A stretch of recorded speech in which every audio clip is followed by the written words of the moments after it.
Avi. Avi. Diya. Diya. Diya. Banati. Nee hordu jo. So, okay. Who goes first? Diya. Diya. No. Okay. I'm a filmmaker, I'm a writer, I'm an actor. So that's my profession. Profession, I suppose, is the field of intellectual property. Yeah. What is your experience or understanding of IPRs in your background? But I have very little connection with it. But can I reverse the whole process? Let me ask you a question. Where does this idea that ideas belong to people come from? Have you thought about it? Yeah, where does this come from? I mean, the intellectual property right comes from the fact that someone has an idea. He has a right over it. He can make money from it. He can collect rights. Now, how old is this idea? Have you thought about it? Where is it from? Quite a while. It's been around for quite a while. Since when? Well, I'll give you a theory. I don't know. I mean, because I don't think this is the whole point. I don't think many people think of where the source of the problem. I think the source of the problem is that the whole notion that people own ideas really comes from Europe in the Renaissance. And I don't know, Jyoti, you are a science teacher, so you will probably bear me up or tell me if I'm wrong. But my theory is, I think, that it started first actually by blaming people who had original ideas. Like during the Renaissance, the first scientific movement, as you know, was in astronomy. And the church believed that the earth was the center of the earth, and Copernicus, and Copernicus could have been burnt at stake. He just escaped that for having that idea.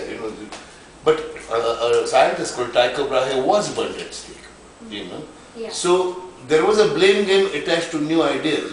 People said that's Copernicus' idea, that is Tycho Brahe's idea, that's Galileo's idea. Galileo was made to house arrest and apologize. So I have a theory that perhaps this is where attributing ideas to a single person comes. But before that, get Aristotle makes statements. You can use them or leave them. But to say that this idea belongs to this, And soon after that, you probably heard of this big debate between Newton and Leibniz as to who calculus. Now that shows ownership has already started. Newton is saying I did it, and but before that, when numerals went from India to Arabia to Europe, no one said that we have a right over there. But by 17th century, you already have 17th, 18th century claim to the ownership of it. So it is a very specific idea, and I think it's a very European idea. Because it wasn't that particular.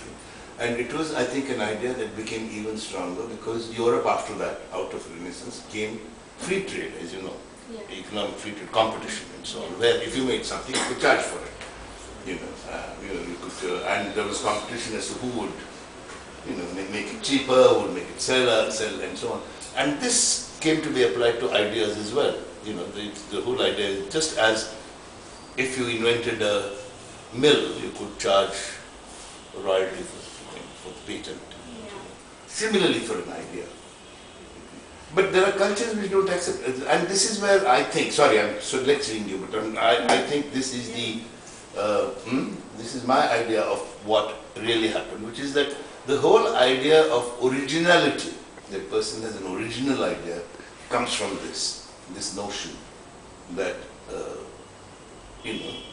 that someone has an original idea, and before anyone else borrows it, he must take his permission, pay him money, which is something that I think originates in Europe during Renaissance in the 17th century, and otherwise, for instance, Shakespeare borrows his stories from all kinds of sources, and he never gives money. I mean, he acknowledges, where he borrowed them from. I mean, people used to take stories, write them, rewrite them, ideas were taken, scientific ideas were taken and employed, but no one thought of intellectual property rights. This whole right is attached to that period.